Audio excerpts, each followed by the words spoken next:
Hello, welcome to another episode of the Euphoria Aftershow recap. My name is Ryan. Yes. My name is Morgan. We are brother and sister. We also run and operate cinemacy.com, an indie and art house movie film website. We're also part of the Hollywood Critics Association, who is presenting this Euphoria Aftershow recap. Yeah. And if you've seen our episodes, then you know all that already. And welcome back. It's so nice to have you back in our living rooms and bedrooms and, wherever you're watching this right now. Absolutely. It's great. So here we are, episode 7. This is going to be a fun one to talk about. I'm very excited to talk with you about this. Yes, I am too. I have to preface by saying, you don't know this, Ryan, but yeah, we are brother and sister, and we got our parents hooked on Euphoria, which I never thought would happen because We there are hooked them on the supply. They are addicted now. Yeah. So it was funny though, because in order to have this after show, like we watched the episode a little early, and mom and dad were home when I was at their house. I'm at their house right now. And they wanted to watch with me. And I was like, I don't know. I feel weird about that. It's always fun, right? Watching a show like this with your parents. Yeah. Who else? Yeah. But they did. And luckily, I will say this episode was not as much nudity. Thank God, because I was watching with mom and dad ultimately, and they were like, whoa. But yeah, so they, their stamp of approval, mom and dad approved. For some parents, this is the show for them. For others, maybe not. But yeah, I can imagine what they thought about that ending. That was quite the exercise, music filled, show-stopping number. I can't wait to hear mom and dad's reactions. Everyone out there, I'm sure that, yeah, you have the people in your life that watch Euphoria that you might not expect. And this is definitely going to, make for some interesting conversations this week. Yeah, totally. I mean, numbers, I think we mentioned this last week, but numbers for this season 2, have been, what, 100% increased? Yeah. It's probably, someone is watching the show. Definitely, it's well worth the buzz, especially this episode. I really, really loved this episode. Did you? Okay, now this is going to be a very interesting conversation. We've also been, this is episode 7. We only have 8 episodes in this season. And this has been getting teased along the way, definitely as something of a beeline storyline. Obviously, Rue, her addiction, and some other things have been taking center focus of this season. But this has always been knowing that we were gonna get to this place. We finally got here. And it is the show. It is the high school production. The episode name is The Theater and Its Double. I suppose that is some sort of artistic, slightly pretentious calling on the theater of it all. These characters, how they play characters, and how the show is literally making them into characters. There's a lot of meta things going on. But let me just tell you this. I did not like this episode. What? I dare say that I almost borderline hated it. Oh my God. So let's get into it. I will say though, you didn't like the concept of since this was kind of dropped in the very beginning of Lexi writing a play. I know that the bar was really high because you had said this has to be really good. And I'm curious. Okay, well, let's talk about that. I kind of love how we are on different sides of the spectrum with this, because it'll be really fun. What didn't you like about it? Or is that just a loaded question? No, that's a great question, because we'll get into the the specifics of everything. But I think on the whole, this for me felt like the Euphoria jumping the shark episode. And by that, I think I'm trying to still put it together in my head, just what rubbed me the wrong way. But as I was watching it, I was just, it was kind of frustrating me. It was just kind of working against me. Maybe it was something with like the uncanny valley sort of paradox or situation where, you don't feel comfortable with like video game avatars that look too human, and these characters that were the high school production characters that like were supposed to be the characters and literally going through the same storylines just like, I just felt weird about it. But to get more specific, and I'll end here, the Lexi's character to me, I think, like undid a lot of what Euphoria is. It's like it's showing that it's almost like pulling the rug out from under their feet, right? So like we know these characters, we know that they have their struggles, demons, this, that, the other, with Lexi creating this play and seeing it through her world. She makes them into caricatures. She makes these people into, it flattens all of the characters. It like erases a lot of their struggles and just makes them so two-dimensional. And I think that that's what we'll probably see people don't like. I mean, the characters don't like about that. I can only assume what happens in the next episode. But yeah, just to try and wrap that thought up, it felt like smug. It felt pretentious. Lexi the whole time just I just didn't care for Euphoria even going this far into this world. I would have liked it if they didn't show the play. They just showed immediately afterwards. I mean, number one, this was like the best High School Musical production I think I've ever seen.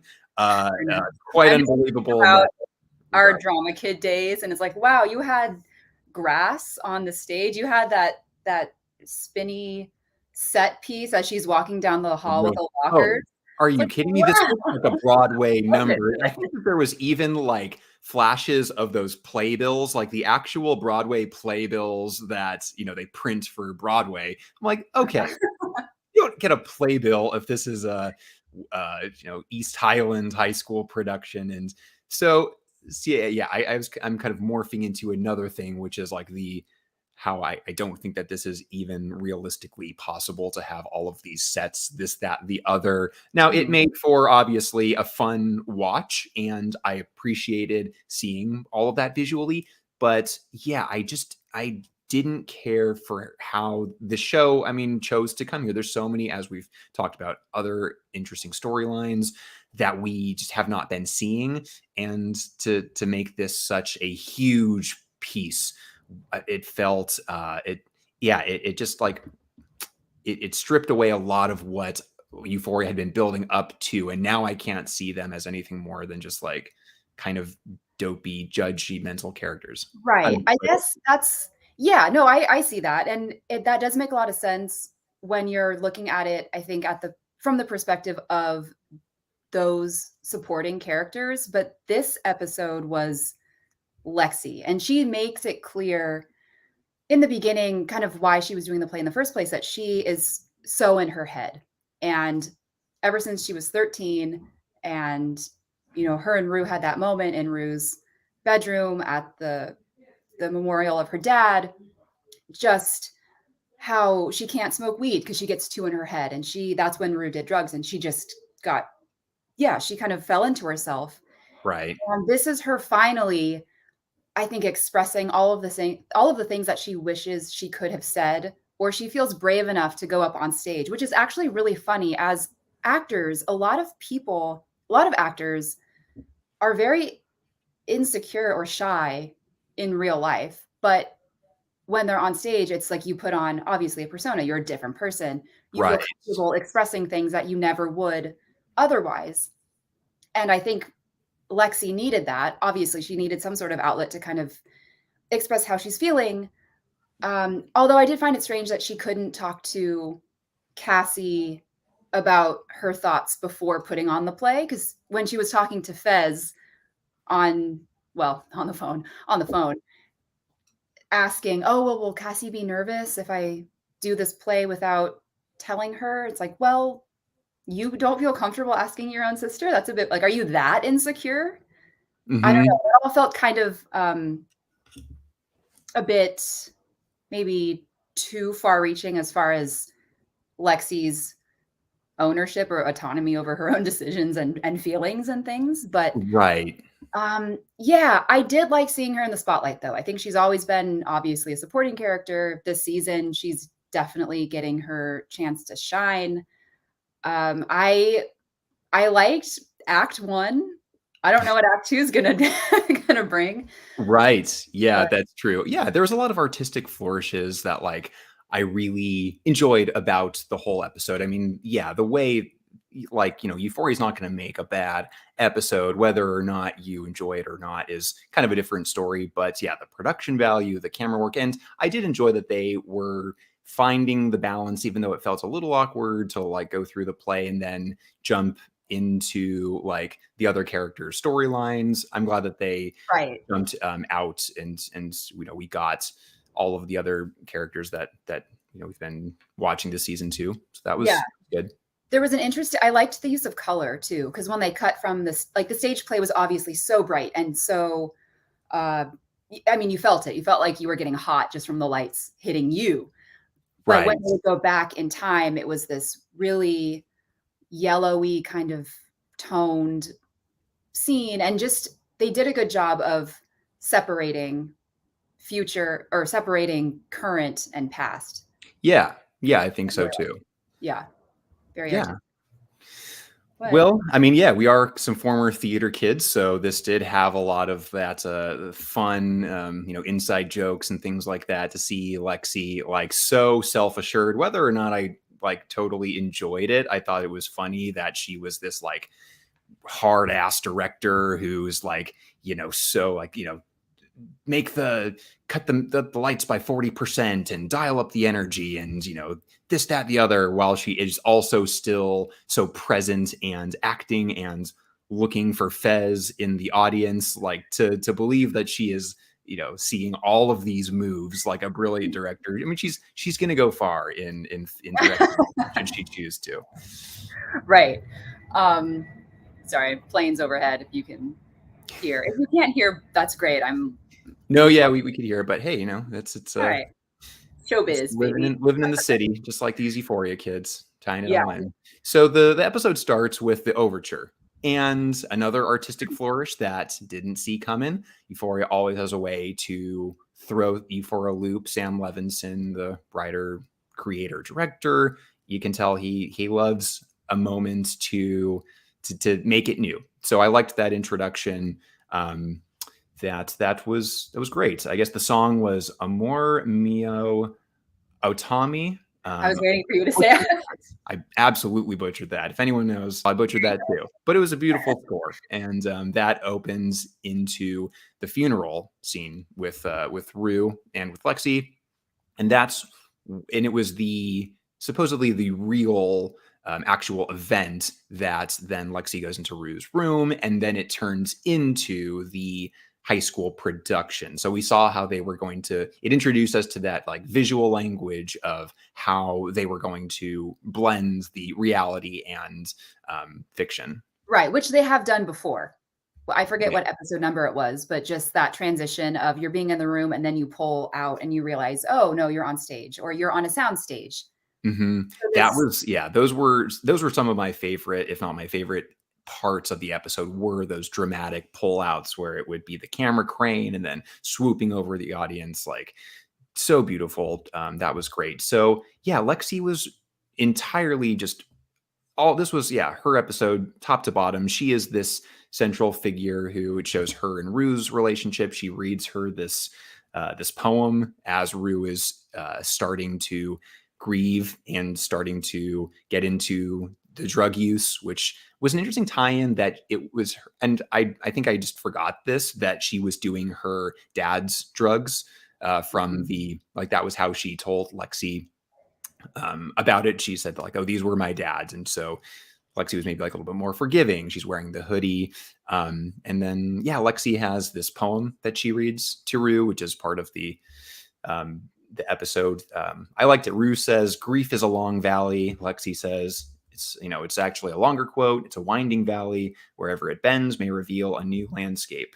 So and then she goes into reading let this darkness be a bell tower by Rainer Maria Rilke. And a little pretentious. I felt like Lexi kind of at that point was coming off across as like, okay, you know what? Like, you're a little too like perfect. I know you're a friend and you're helping your friend in need, but like at this stage, that's where I started to like her it felt like she was almost morally correcting everyone along the way, and she just like knows the quote and knows the poem and is trying to it felt kind of not judgy, because I'll get into that later. That was a very kind thing she did. And if anyone, in the comment section is totally disagreeing with me or agreeing, let us know in the comments. I'd love to hear it. But so she's a well-read kid. She introduces that poem there, and then we're off. And then we see that this is the start of the play, right? And then we get the character introductions, right? The Lexi, Cassie, Maddie, Cat stand-ins, or who they really are. So good. I mean, Cassie looks so similar, and the Maddie, just the makeup, you could tell it was so good. Like, without even saying anything, if you just looked at them, yeah, I thought that was so spot on and so good. Yeah, and once we knew that this was going to be the episode, and when we saw these characters, I think immediately what I wanted to see, I'm sure what you and everyone did, was like, what would the reactions on all of the other girls' faces be when they're sitting in the seats? In fact, I think it's Maddie who finally says, "Wait, is this a fucking play about us?" And then the Euphoria title card comes on, and it's this double meaning there. Right. Well, what I loved too that Fez addresses, and I think this is a question that we as the audience also have, is he asks Lexi, well, why, like, what's your intention for doing this play? If you have good intentions, the people that you're making this about shouldn't mind. Right. And did she answer? She just said, oh, no, they're good intentions. Like, of course I wouldn't do anything to hurt anyone. This is, purely good intentions. Yeah. But that's kind of what we have too. And I think that was your question. And it still is my question. As much as I loved this episode, I do come back to, okay, well, what's the point of it? And I'm sure we'll get an answer to that in the second act in part 2 and the to be continued. Yeah, but because interesting thing to know, like, why? You're so right about that. And that was, another part of this episode with her and Fez, that conversation. Like you just said, she is like kind of conflicted about wanting to put this on. And Fez rightfully says, like, yeah, if someone was making a play about me that I didn't know about, I would have some questions too. And for like, as smart as she is, she has to know what these consequences would be. I mean, the fact that this entire thing happens, that Lexi put on an entire play with as much production value, like Chicago, basically, at the high school, and like the sister doesn't know, the mom doesn't know, no one knows, like none of her friends know that this is like, like, oh, I got, you want to hang out? Sorry, I got rehearsal for what? Like, yeah, because Ethan was in the play and he didn't tell Kat, like, oh, you're in the play I'm in, but that's a great point. Yeah, because he knew. I mean, he had been in rehearsals, and we had known he was. By the way, Ethan in this episode,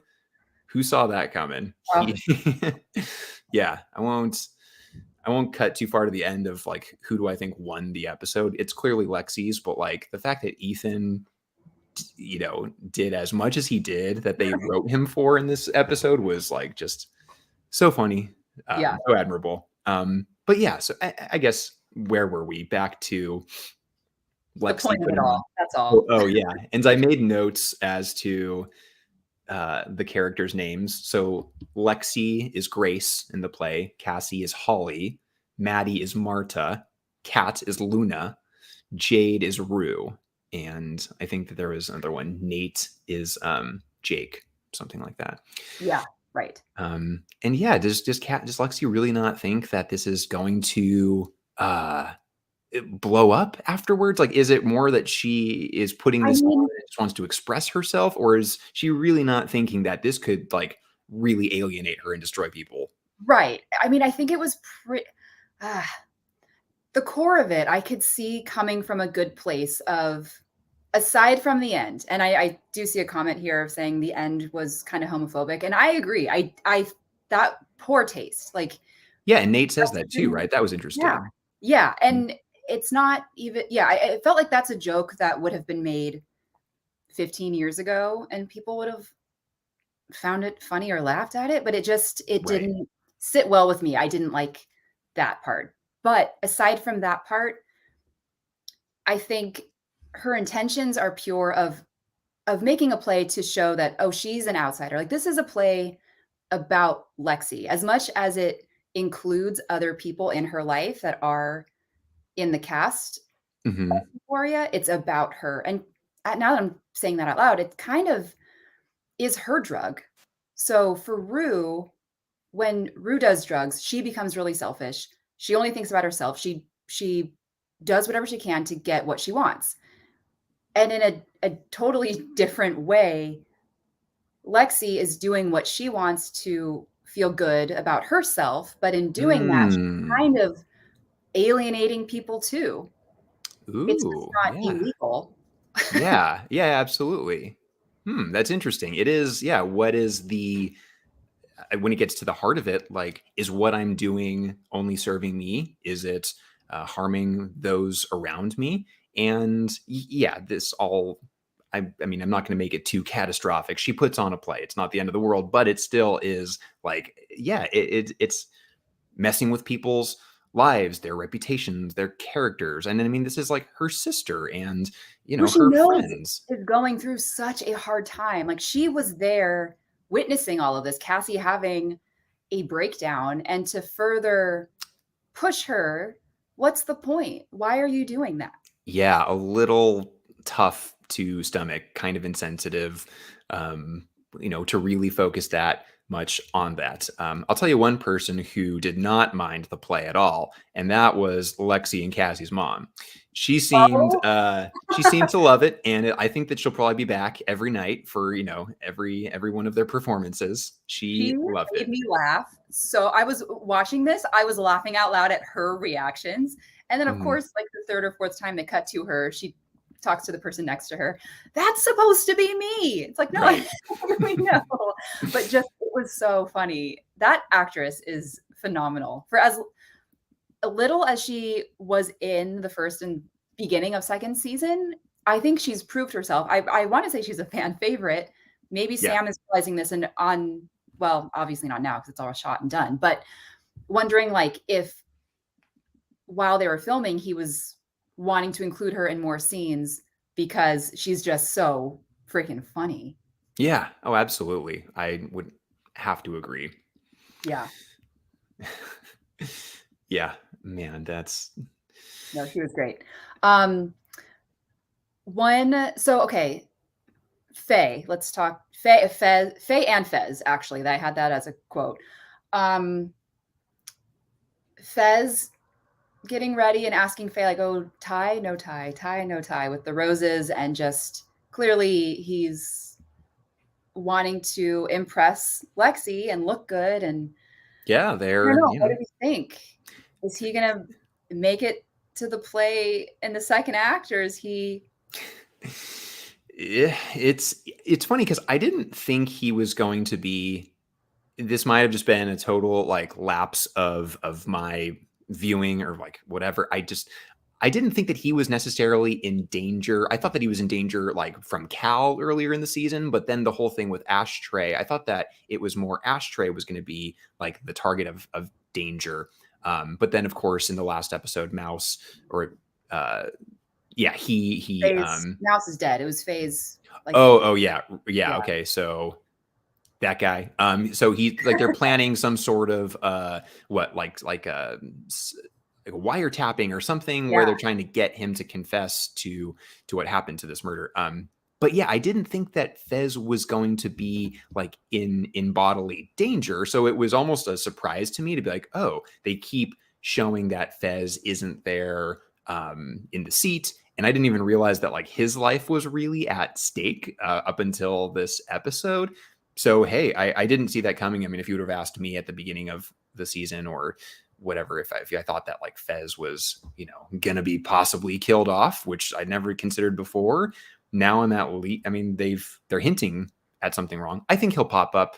I mean, I don't think that like he'll just never show up. I think it will be something like maybe he'll be a little late, but also actually, I think it might be something where something goes down with him and Ashtray and everyone in the Well, house. Ashtray's the oh, Yeah, yeah, oh. yeah. Oh, well, like something's gonna go down in that house, and then they're gonna have to like book it. Like it might just be they're like on the road, so maybe they. Mm. I don't know, like Ooh. don't talk, or they have to talk from like far away, and it's this like Right. long lost love. But yeah, Lexi and Faye. I mean, like, sorry, Lexi and Fez. There's I did that earlier too. so many characters. This episode in particular, with like the double names too, is like also throwing me. Right. I'm hoping that Faye realizes that she has the power to save Fez and Ashtray and say something and give them a hint or let them leave the house without any sort of trouble, because she could, although that would put her life in danger with her boyfriend or whoever, you know, her male accomplice friend. But I really hope she turns out to be like a good person, because Fez brought her into his house and he took care of her, and the least she could do, hopefully, is take care of him and save his life, you know. Yeah, that would be very redeeming, and we would all love her for it. She's had a long life, a long road, and it's never too late for redemption. Exactly. Yeah, so I mean, it cuts back and forth with the real world and then the play. It seems like when we cut back to the play, there was a moment where Lexi is like going around backstage and she's like barking orders. And okay, can I also just, I'm here to kind of air out a lot of some of the things that really like bugged me. The stage manager's voice. What did you think about that? That's like how she talks. That's how she talks. Yeah. Okay, maybe people. I mean, I'm probably so far off the mark, but the mousy sort of like quiet, timid voice thing, I was almost like that for some reason was like nails on a chalkboard to me. I get that it was supposed to be kind of like funny. I don't know. That was just a personal thing. Right. No, but for a stage manager, that's not how you would expect. From our experience, I think too, the stage managers, when I think of that, I think of just this really tough, loud person. And I forget the character's name, but like she was not that. So I think that's also kind of jarring. Of like, oh, whoa, that's not supposed to be you. They were and like I get that it was like kind of adding levity to these moments. Like the backstage should be a little bit more lighthearted. They were having some good fun, like Ribbon the lighting guy, and he's like, you know, who would you replace me with? And Lexi's like, literally anybody. A blind 3-year-old could do it. So I guess that's kind of funny, but I didn't love those moments. Okay. That's fair. I mean, that's I get it.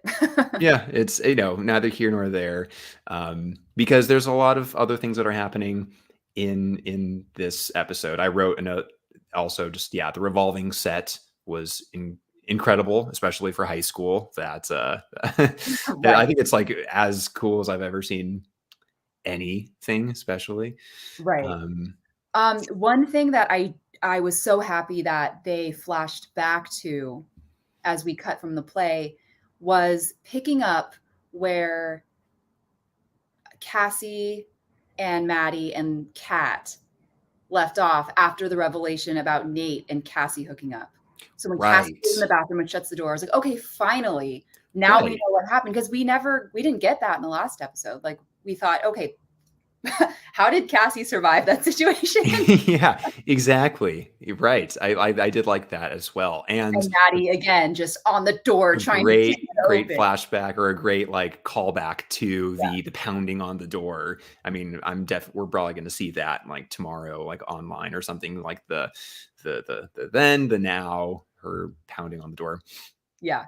And it was heartbreaking, because that's what I wish that we would see in more of, and I guess we saw it, but like to see Maddie in just full tears. And they really developed, they showed that best friend story through the play. I guess Cassie took Maddie in when her parents were having problems, and like it was a very like emotional time. They bonded. She was there for her, and like that, I guess, showed like they were such best friends. And I guess it did show that, what am I trying to say? I guess that just shows that like, they're, well, it's sad for both. I mean, it's sad in that moment, at least. You feel for Cassie because she knows she ruined or royally fucked up her friendship with Maddie. But you also, of course, feel for Maddie because she's been now screwed over by her best friend. And it's just so interesting too, thinking that in both of, and that this is nothing new. Like we open season 2 with Cassie hiding in the bathroom with Maddie unaware. And then you kind of end season 2 with Cassie hiding in the bathroom, Maddie very aware. And it's just such an unhealthy relationship. And you feel bad for both of them for different reasons. Yeah, definitely. And especially with Cassie too, because a lot of what this episode did too was show by way of like Lexi's observation, like them as kids. And we saw them as young kids and the dad who is like asleep on the bench and he's going to drive them back home. And Lexi is very nervous and internalizing this whole thing.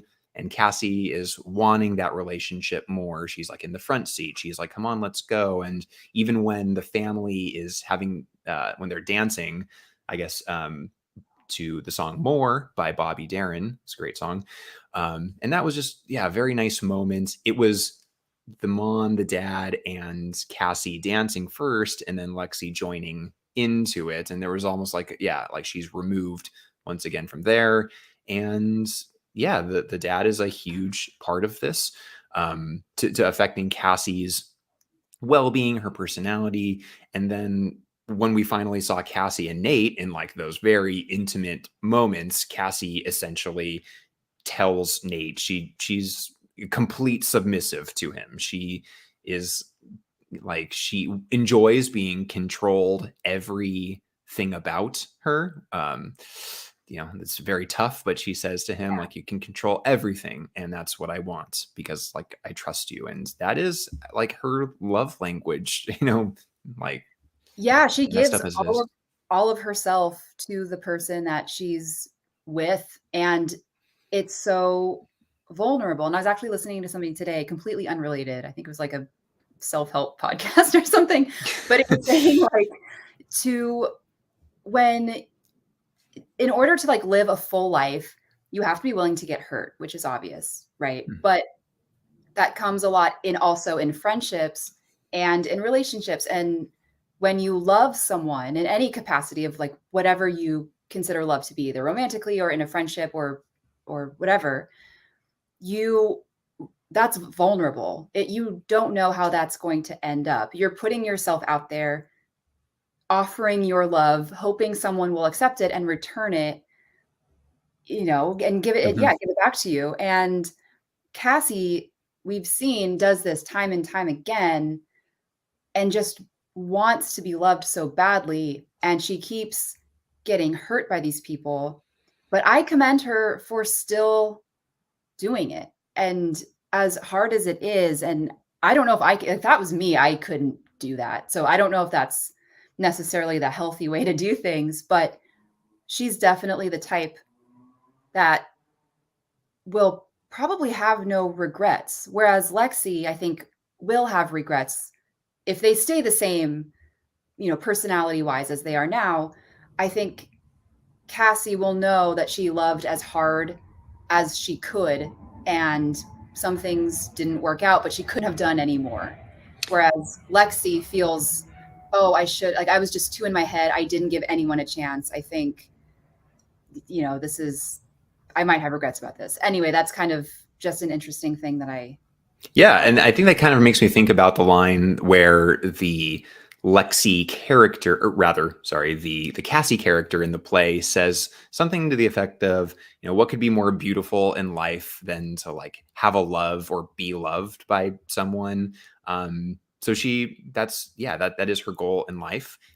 It's a very sketchy way that she is, kind of throws the whole best friend thing, like under the bus, like a little bit for that. But she's following her heart there. That's thinking back on that flashback scene with Lexi in the back seat, holding the ice cream and that like falling off onto the car. I mean, that was a nice shot. That was a very nice shot. I kind of could just imagine that so perfectly. of just, oh man, like there's a stain now and it's all on the seat, the fabric. How are you going to clean that? And she's Yeah, right. and You you just could felt. feel that scene. Mhm. Yeah. One of the other scenes in the play was the technology moment where it was the girls taking the selfies, and then it cuts to Lexi, and she has that like funny line about how selfies are just like feeding this sort of larger data collection to create like hypersensitive, like, I don't know, self-aware robots and something like that. Again, that kind of felt just like another like prod at like, okay, stop judging everything about everyone, please. Like, First this is line, what people do. that's the first line that Kat had. So I was happy. I was happy Kat had a line. She had more lines in this play than she does in Euphoria season 2. Yeah, she should have auditioned for that part to get more screen time. And question was the web. So we saw the webcam part return Yes. with the cat's character, but that was part of the play, or was that real life, or was that a flashback? I was unsure about that moment. You know what? That was a slightly unclear. I interpreted that as Kat is now going back to that. So she's dumped Ethan, or Ethan dumped her, and Right. she's returning to, season 1 Kat of taking ownership of herself, and she doesn't need a man, and she's just gonna reclaim her power by putting on, Yeah. a mask and kind of doing that. I could be wrong. I will say I don't know. That wasn't entirely clear, or maybe I missed it, but that's what I think that was symbolizing. Yeah, that would make sense if she is back to that webcam world. She has to have an outlet or deal with this breakup or something somehow. Yeah. Um, yeah, I was also trying to. There wasn't any moments where Kat, when Ethan was on stage, it seemed like she was more like supporting and like clapping and like laughing at those moments. I thought it would have been more interesting as a character choice if if she was more a little like taken, like saddened by it, or if she was like, you saw a little bit more regret on her face. I mean, maybe she doesn't, and that would just be wrong of me to say. Like, to put that on the character, but I thought it would have been more interesting if she was like, instead of just like, oh yeah, that's like Ethan, so funny, like that's the guy that I used to date. Like, it's still such a fresh breakup, and I didn't really see enough of like, oh man, like this is still Like, this is sitting awkward. hard. He Yeah. thinks I have a brain disorder and I'm gonna die. Like, Yeah. Right. Yeah. Yeah, exactly. Jules wasn't in the play, actually, now that I think about it. Yeah, that's true. So yeah, Jules wasn't. Was it because she like was like, Or maybe I don't it's know. because they're younger and Jules came later? Yeah, that's what I was gonna say. Like that she like Okay. started high school like later than I guess all of the other friends. Still a Yeah. big part of the whole show and the experience. But yeah, that's a good point.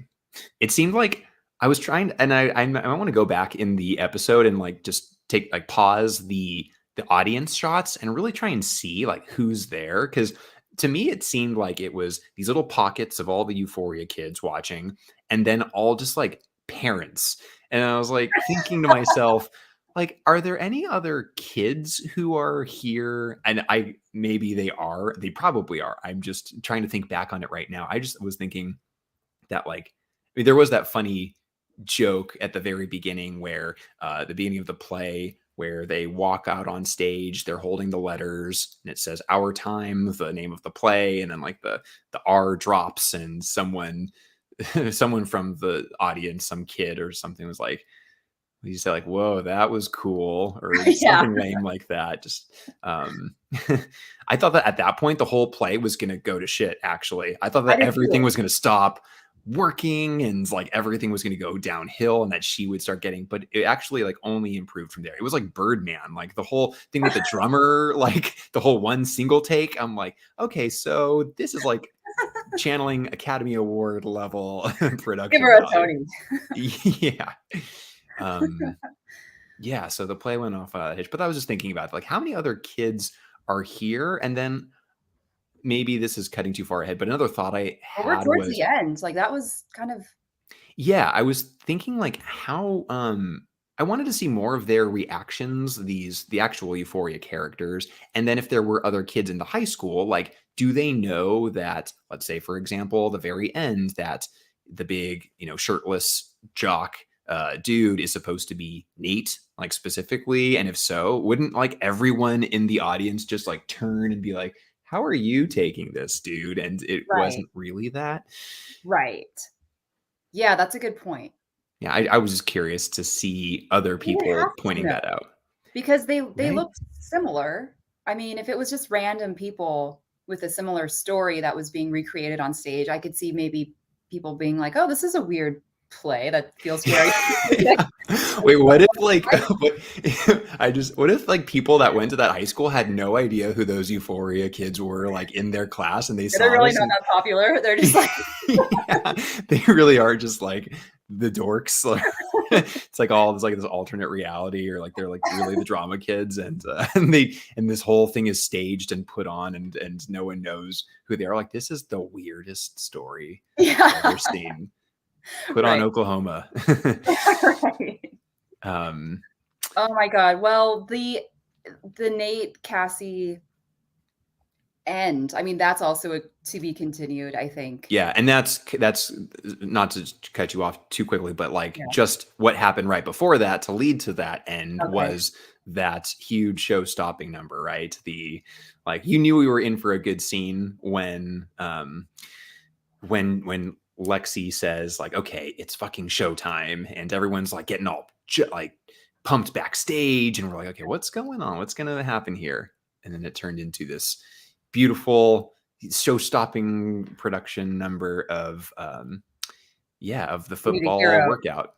I Need a Hero is the entire, like, we listened to like the entirety of that song. The choreography, as I think we've talked about before, maybe not on the show, but the main choreographer of Euphoria is Ryan Heffington, who people Oh, will probably remember from tons of music videos, tons of other pop sort of stuff, and very famous choreographer. I guess he's choreographed like a lot of the scene, or a lot of the episodes in this season, maybe the first one too, of different dance numbers. But this one was the first like true dance number of this size and scale. you know what's funny? So Ryan Heffington during 2020, when quarantine was at its peak, he was offering these weekly dance classes that you could take virtually.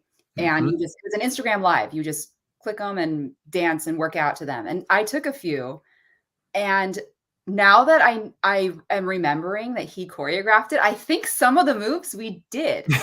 I kind of want to go back and definitely like the you can't see me, but some of the Yeah, no. leg stuff. Like, However appropriate you can do. There's a lot of gyrating yeah, in the yeah, final I get number, but that's so funny. I totally forgot about that.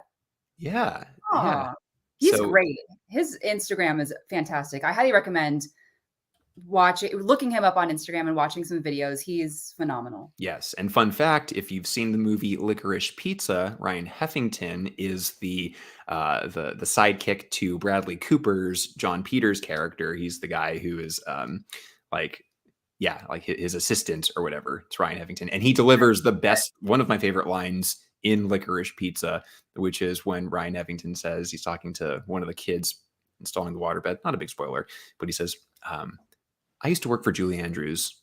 She was difficult," and maybe that's without context. It doesn't make any sense, but he had a great line there, and so he did a great. Yeah, huge scene. I didn't think it was going to be.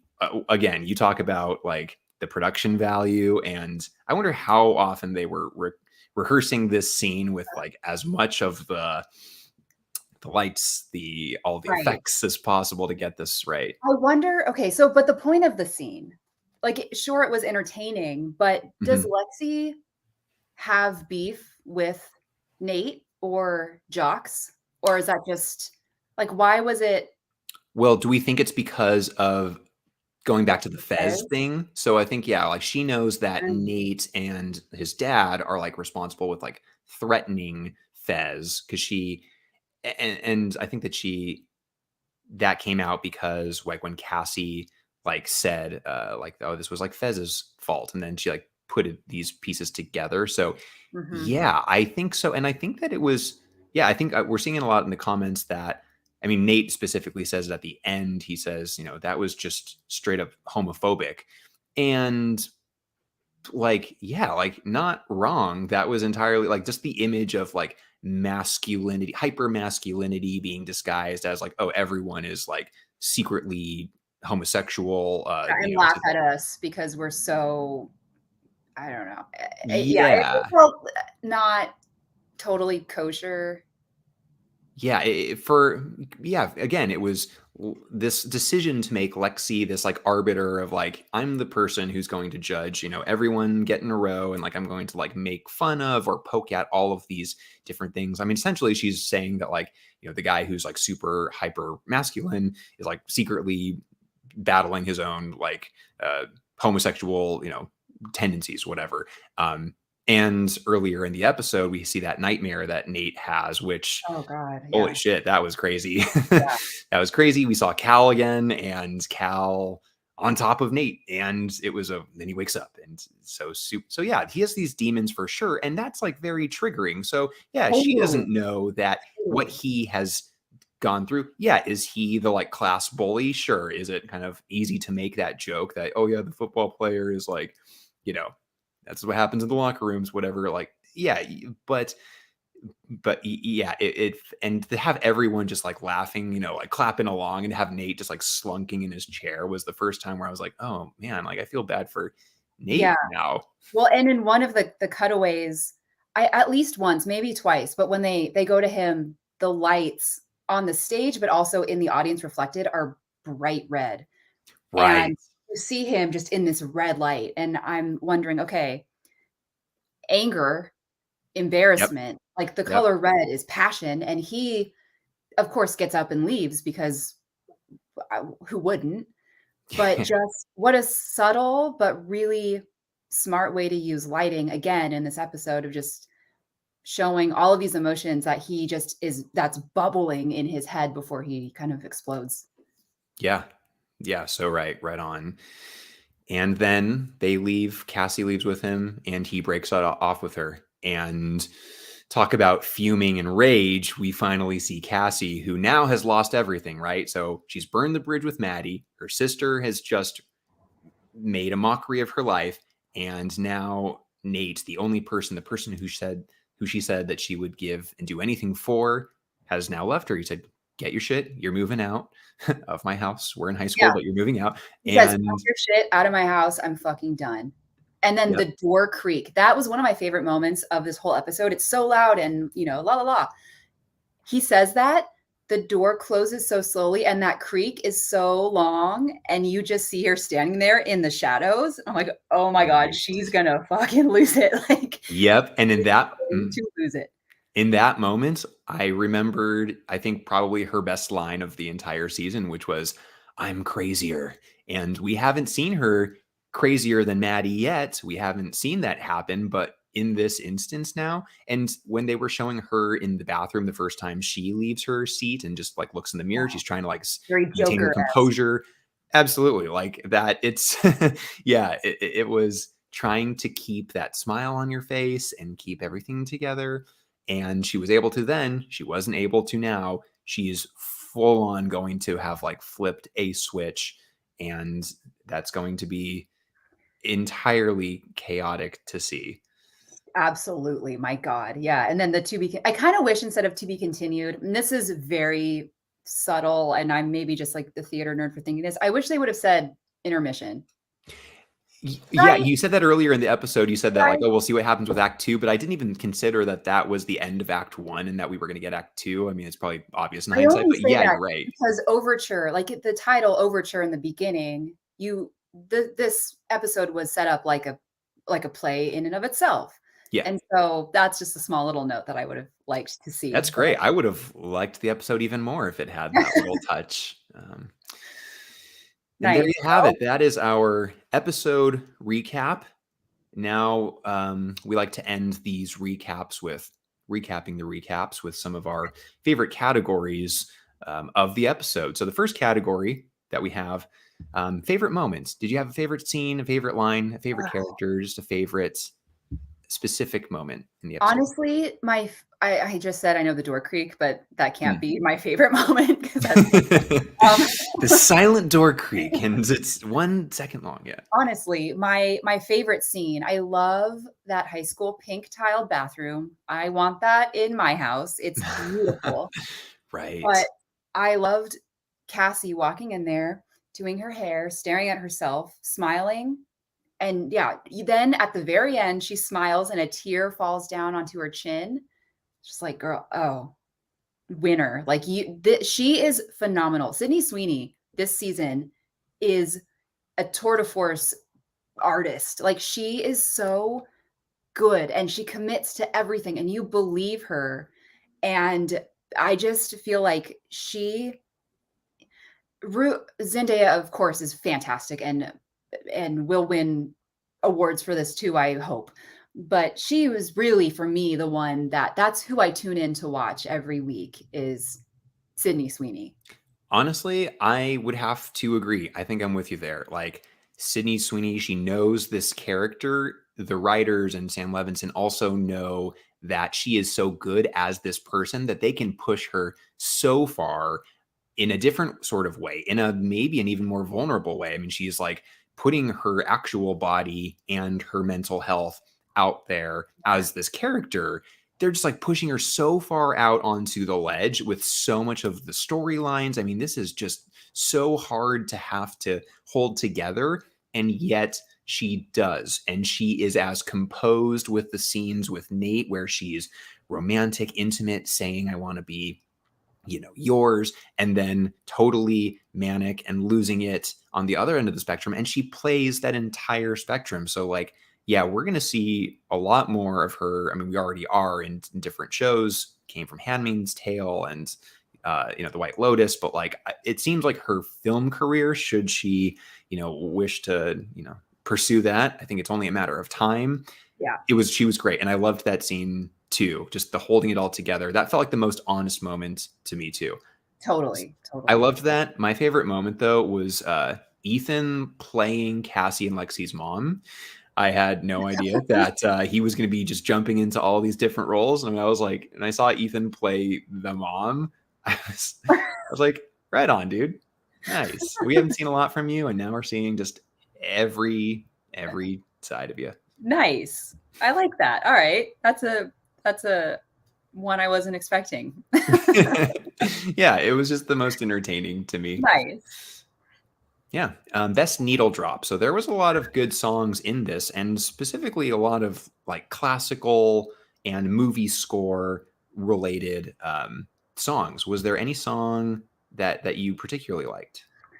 I mean, I loved. Yes, there was. I will pick one. I think the Spartacus love theme. Mm-hmm. Was that yours too? I was gonna touch on that. One of your.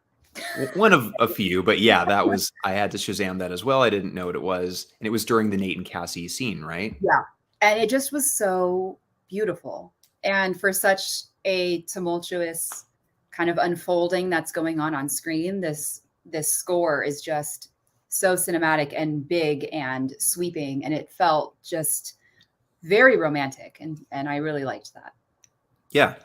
Loved that too. I also loved the last song, the one that played over the credits, Cannibal Holocaust. Okay, so that's a crazy name.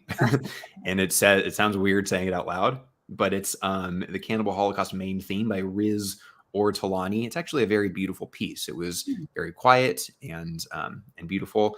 And yeah, the opening scene, or the opening song, I think I had already said before, butchered the name. To say it. Attempted to say it. Liked that too. So yeah, those are some great needle drop moments. Most WTF moment.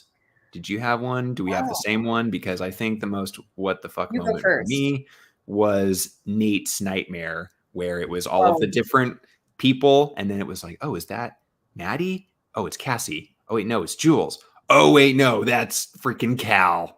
Yeah, Cal's back. Yeah, I think I pushed that out of my brain. So like, what the fuck?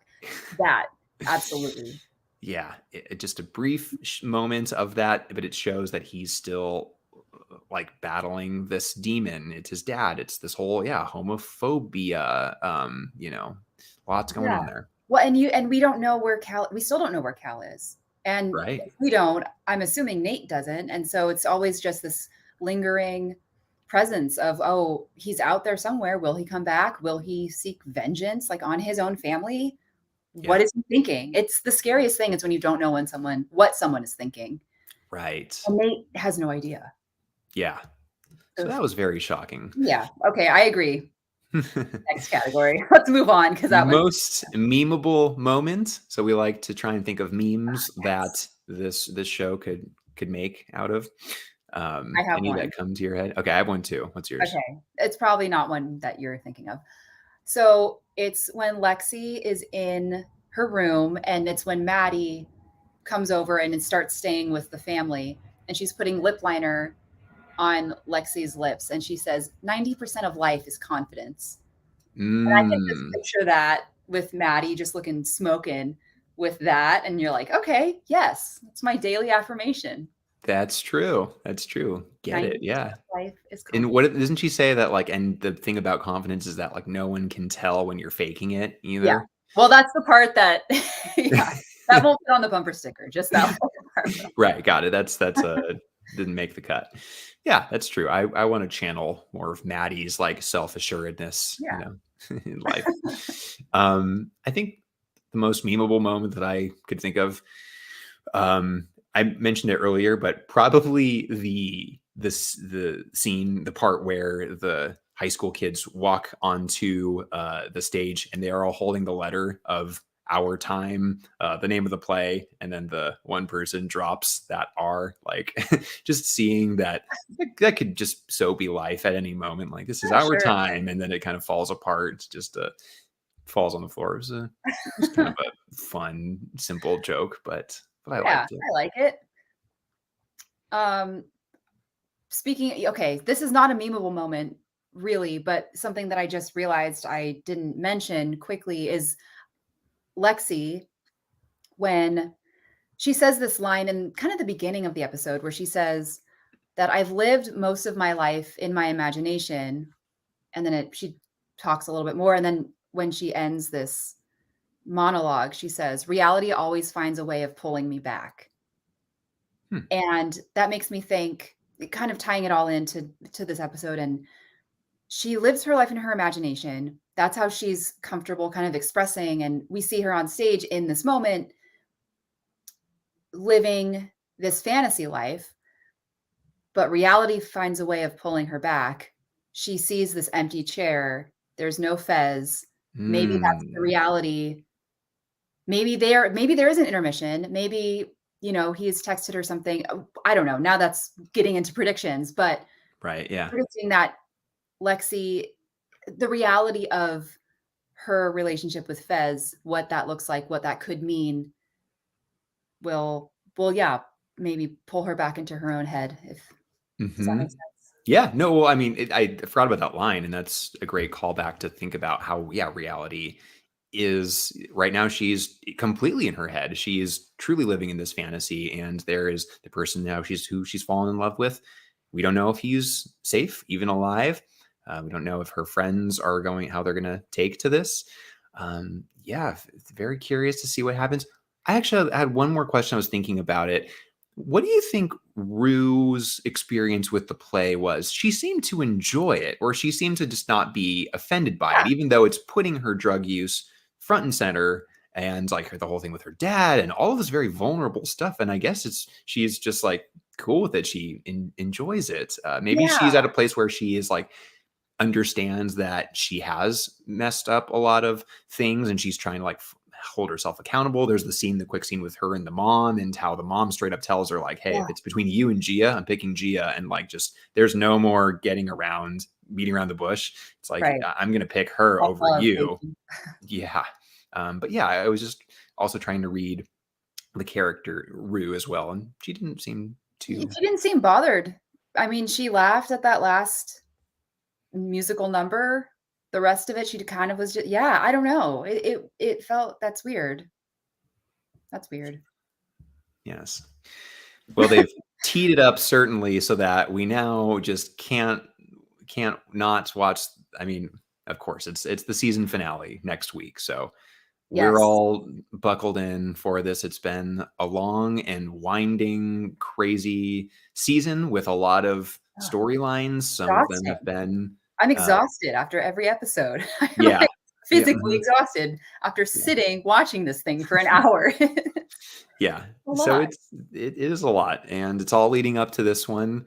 Who knows where it will go? Yes, it will be back for season 3, so we know that they're teeing something up to leave us wanting more. Exactly. Yeah. What's your one big prediction for the next episode? I think, well, what happened to Elliot? But also my one prediction, I mean, okay. Oh, that's okay. You're right. Cassie and Maddie, or no, rather, I feel like Cassie's gonna just like storm the stage. She's gonna like pull the fire alarm, or she's gonna like walk up on stage and full on have like a Carrie moment where it's like, she's starting to like be possessed and like just, I don't know. It's gonna. We haven't seen the Cassie that I think that she is capable of, so it's just gonna be a freaking war path she's on. Yeah. Yeah. How about you? I mean, Lori has to come back. Rue is now sober, for now. Knock on wood, it stays. But Lori has to come back. Yeah. And she's coming to get what's hers. I don't know what that looks like. I don't know if, I mean, I don't think the play will be the entire episode next week. I don't think Act 2 is going to be, because if so, that might be not my favorite thing, because there's so many loose ends that need to happen and be tied up, even loosely, but sort of tied up before we cut and wait another year for season 3. Yeah. But I mean, who knows what's going to happen? I do predict, though, that Lori will find out where Rue lives, or will get to Fez, and Fez will be in a vulnerable situation and maybe have to give up some information that saves his life. Like I don't know. Okay. Well, I hope not. I hope I'm wrong. I probably am, but we'll have to tune in next week, as we always do, to watch and find out. Thank you again, everyone, for joining Morgan and myself on behalf of Cinemacy and the Hollywood Critics Association. It has been another pleasure talking about Euphoria, recapping this episode, the whole season, everything to it. You can find us on cinemacy.com. That's our website. On socials, at Cinemacy on Instagram, at Cinemacy Speaks on Twitter. If there's anything that you want to continue in the conversation, leave it right here in the chat. And check out the other HCA shows that you can watch and follow as well. And with that, I got to say, I'm excited for next week. Oh, me too. I can't wait. I mean, it's here already. I feel like this went by so fast. Yeah. It did. 8 episodes is short. Yeah, it was a short season, packed a lot into it. And yeah, absolutely. Well, all right. Well, until then, thank you again so much for joining. We will see you next week. And until then, talk to you later. See ya. Bye. Bye.